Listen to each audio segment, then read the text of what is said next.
সজাগ হয়ে গেছি, দেখি কেমন চালের উপরে আগুন, চালের উপরে পরিষ্কার হয়ে গেছে ঘর।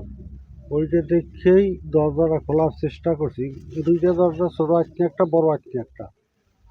লাট এবং ওই খিল খুললে টানতেছি, দরজা আসে না, বান্দা ওই সামনের দিয়ে বাইরে খুললে। এই দৌড়ে গেছি পিছের দরজায়, যাইয়ে লাট খুললে টানতেছি, দরজা আনতে পারি না। এরপর ওই খুঁড়িলিয়াকে পাও বাজাইয়া কোথায় মানে আল্লাহ শক্তি দিয়েছে জানি না, একটা কপাট খুলছি, আর একটা কপাট ওরা বাঁধিয়ে তুইছে, একটু ফাঁকা চলে পুরো ওদিকটা।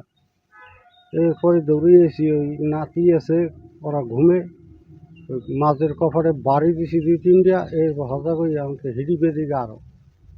এরপর ওই ছোটো নাতি আর বউ পোলা এরা নামছে, আমার ওয়াইফও নামছে কইলিয়া। বড় নাতিগুলো খালি ঘোরে লোকে।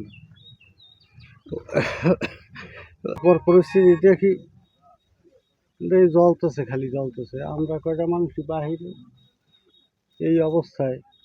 এর মধ্যে দেখি কিছুক্ষণ পর এই আমার প্রতিবেশী যারা, ওরা ফোন দিয়ে ফায়ার সার্ভিসের লোক আসছে। ওরা আগুনটি নিয়ন্ত্রণ এই ঘরটার নিয়েছে। ঘরের ভিতরে যা ছিল ওর সব ছাই হয়ে গেছে। আমার নগদ কিছু টাকা ছিল 1,30,000 টাকা, আরও ছিল 1400 টাকা। তারপর তার হাত খরচ, জিত খরচ। আর মাদ্রাসার অনেকগুলি জরুরি কাগজ ছিল এখানে। আমি রিটায়ার হলাম 28 তারিখ, এগুলো তৈরি করার জন্য। ওগুলো সব জ্বলে গেছে। আমার সার্টিফিকেট আছে, ছেলের সার্টিফিকেট, ছেলেটাও চাকরি করে এখানে।